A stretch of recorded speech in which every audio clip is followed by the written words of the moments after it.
What's up, everybody? Thanks for coming. No worries. So Vancouver, fifth trip here. Can you just talk about how the event is doing so far as ticket sales and relative to your expectations? Yeah, I mean we've been really thrilled. Right out of the gates, ticket sales started going hard. We have continued to open up sections over the last few weeks, which should imply we're sort of trending towards a sellout. I think we're down to only $75 and $85 tickets left. So if you want to get in the building, everything on the floor and lower bowl is sold.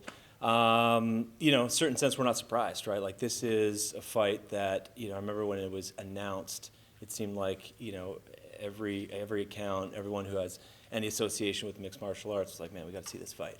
So nice to bring it to Vancouver. It's always great to have these type of events to not necessarily re-engage a city, but just provide something that's amazing, right? Vancouver's been on our map for a long, long time, since 115. I mean, Chuck Franklin, and then we went on sale with Lesnar, and Carwin ended up being JDS and Carwin. We've had a long history of really solid events here in Vancouver, and so we're excited to deliver this one. You talk about re-engaging the market.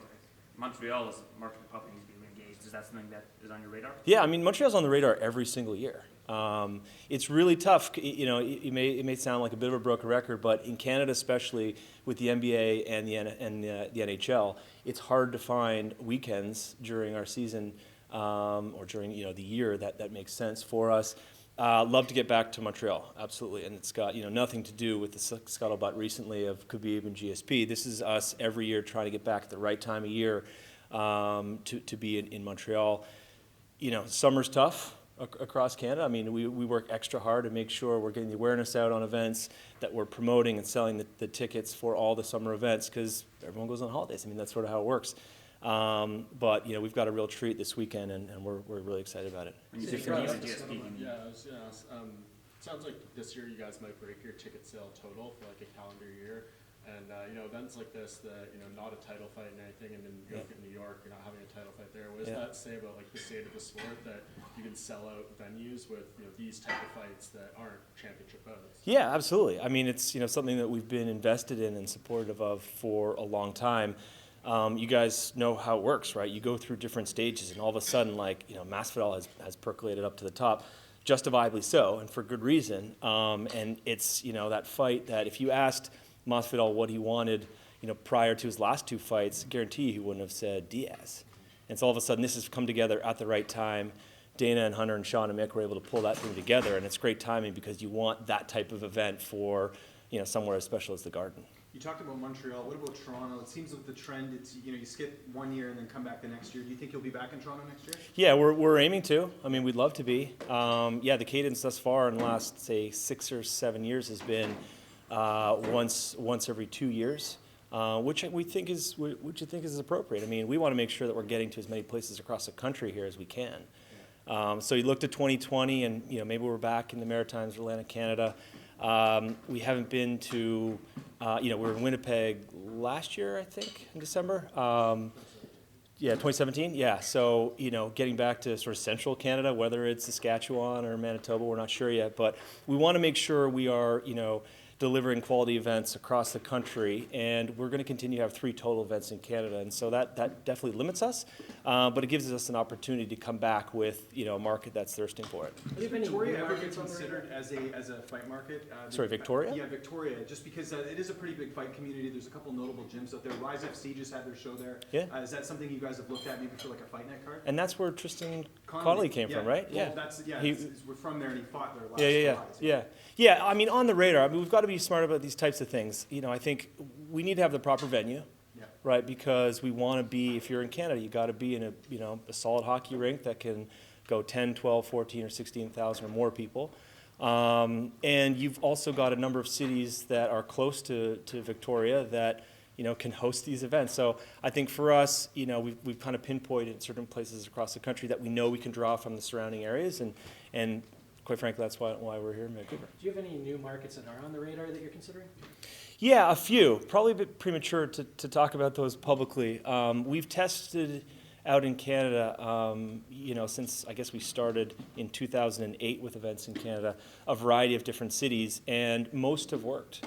Most, if not all, have worked. I think now we're probably at the point where we're getting back to cities that we know we can work well with, that can draw from surrounding areas. There definitely are sort of 3 or 4 other cities we're considering, but nothing that we can share publicly yet. As the international side of thing Yeah. grows with, more shows in China, more shows in Russia, Yeah. I know you said 3 is still the plan for Canada. Yeah. Is the intent to stay with the same number of shows overall, or is there a possibility the shows per year growing? No, we will generally stay with the same number of shows overall. We're going to head into 2020 with 42 events on the schedule, with 12 pay-per-views on the schedule. So the distribution will be pretty similar to what it is right now. I don't see anything changing. It may kind of vacillate, up or down one event, but I think for the time being, 40 to 42 is the number we're going with. David, at Ottawa, you mentioned that you wanted to make this Vancouver event happen. How quickly did that all come together after Ottawa, or was it already in motion? Well, we had Vancouver on the radar. I'm not sure at what point last spring we had sort of confirmed and booked the venue, but we had been in discussions with Rogers Arena for some time. As kind of the fights progress over the course of the year, you get greater clarity on what type of event you can bring to the city. We're always trying to pinpoint which athletes are going to work well for that city. And that's, I know an obvious statement, but, we're trying to balance who's available and who, would make sense for that market based on, culture and language and history and all those types of things. So I wouldn't say Vancouver came together quickly. We'd been planning to come here for a while. It's just nice that, post-Ottawa, post-Chicago, now all of a sudden you've got Cowboy available and he can come in and, do the dance with Gaethje. Speaking of athletes working well, last time Max Holloway fought up in Canada, we were kind of asking him, did he think he was the biggest Canadian star now, even though he's not from Canada? As far as who is kind of the most popular fighter up here? Is it him? Is it Cowboy? He's came up in Ottawa again. Valentina Shevchenko's fought here a couple of times. By whatever metrics you guys use, who's drawing him? Yeah, I think the best place to look, I think the best place to start is, looking how the pay-per-views do overall, or the general sort of magnitude of the event. You can take certain athletes that we've got, like John Jones, like Connor, like Holloway, and wherever they go, they do well. And so it's nice that he's embraced the sort of Canadiana element of it. There's connection points with him and our country for many years.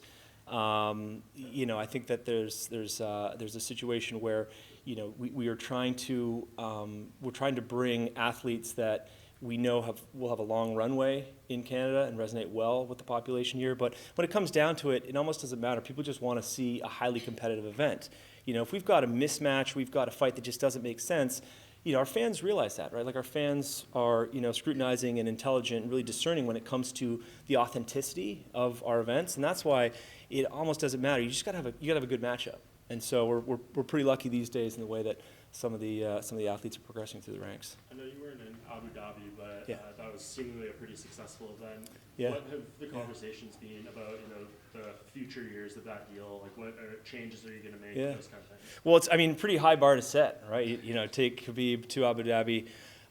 First and foremost, the event was groundbreaking. It really was. We saw a glimpse into what we have always sort of aspired to be, this truly global sport that transcends language and culture and religion.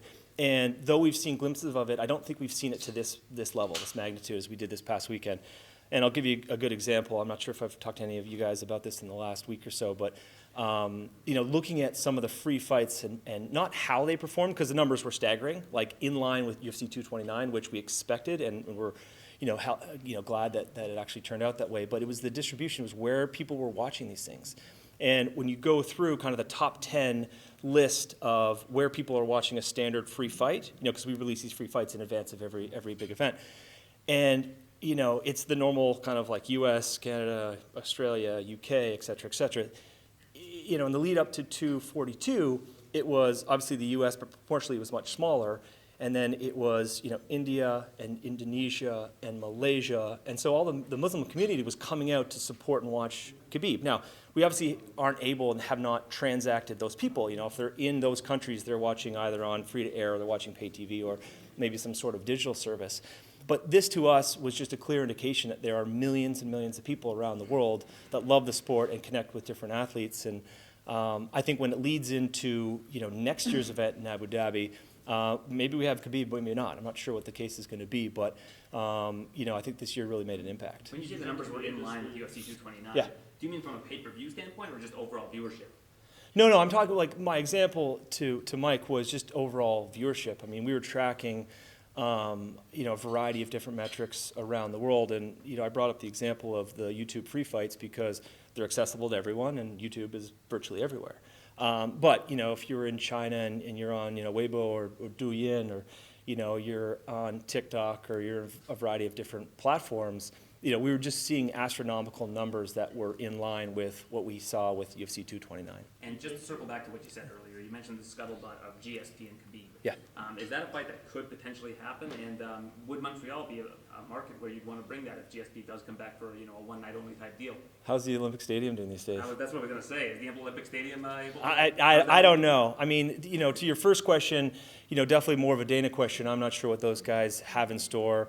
It's something that has obviously, it's something that's obviously on the radar. I think for a lot of people, it'd be cool if that fight could make sense. But there's a lot of reasons why it doesn't make sense. So I think where we are right now is sort of seeing. I think Khabib was pretty vocal about getting some rest and sitting back and trying to think of the next couple of fights in his career. So really don't really have an answer on that other than, as a good Canadian, love to see that fight. Would it also be, if you could see that fight happening, do you think it could happen in Montreal? Is Abu Dhabi potentially the place that they'd try and book that fight? No, I mean, listen, it could happen in a variety of different places. But, one thing's clear is you need a big arena, which Montreal has. If that fight would ever to come together, maybe it's a stadium fight, who knows. But I think we're kind of going down a path of pure sort of hyperbole right now. But, we'll see what Dana has got in store. One thing that we talked about afterwards was potentially doing a fight in Africa to raise money for different African countries like Somalia, Sudan, or among ones you mentioned. Dustin Poirier gives a lot of money to charity causes. Yeah. That must be nice for this promotion to see the fighters getting so involved with philanthropy. Is that something that the UFC wants to help steer more fighters into that direction? Because I think it's a really positive look for the organization and for the fighters themselves. Yeah, absolutely. I completely agree with that. I think when it comes to our participation, I mean, we are always around to provide tools and education and support for athletes in whatever area of their careers they would like some support in. I mean, it's kind of one of the founding principles of the Performance Institutes.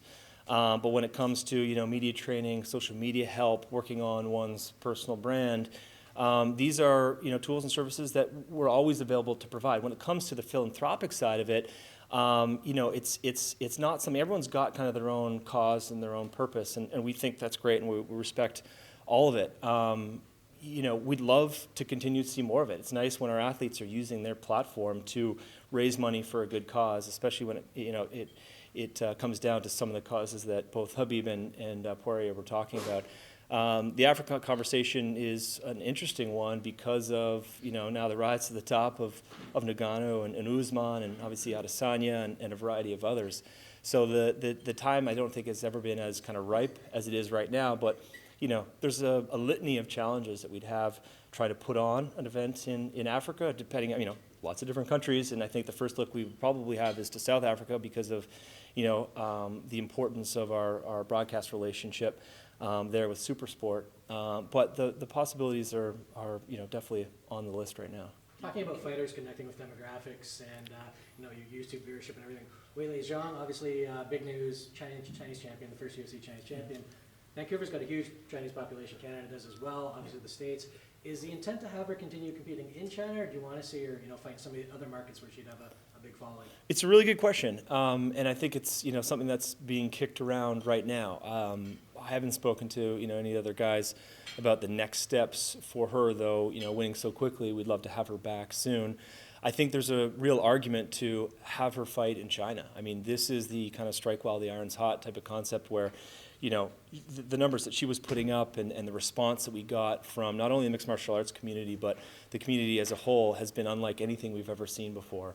To the extent that, we've got a real opportunity to take her back a few more times, and you you help her, you facilitate that rise, that growth to a Yao Ming type of status, which, this is new territory for us. And so we're trying to figure out that game plan. At the same time, nothing can give a fighter, more exposure than getting them on a big pay-per-view card that probably is in North America. So I'm not sure what Dana's plans are yet, but we've got a problem that you like to have on your hands when it comes to her next steps. You mentioned these metrics from China for Zhang Weili and all the potential there. How much of that market is dependent on her success?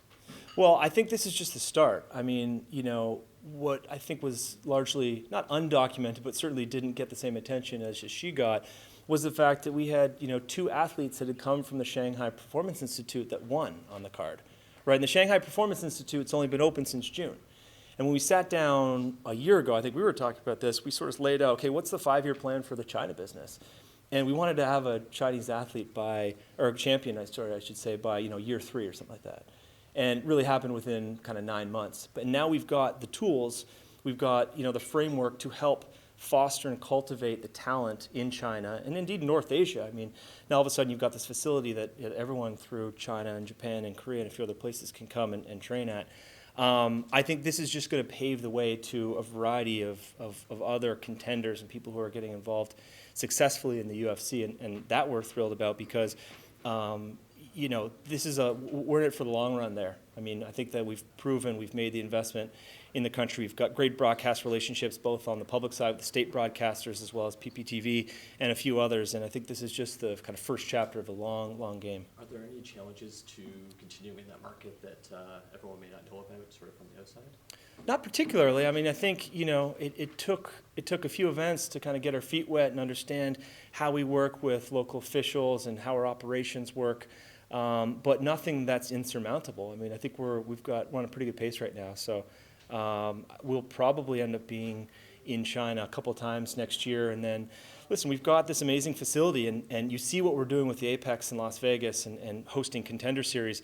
We're batting around a number of different concepts for the Performance Institute in Shanghai, hosting local events, producing localized content. I mean, this is just the start.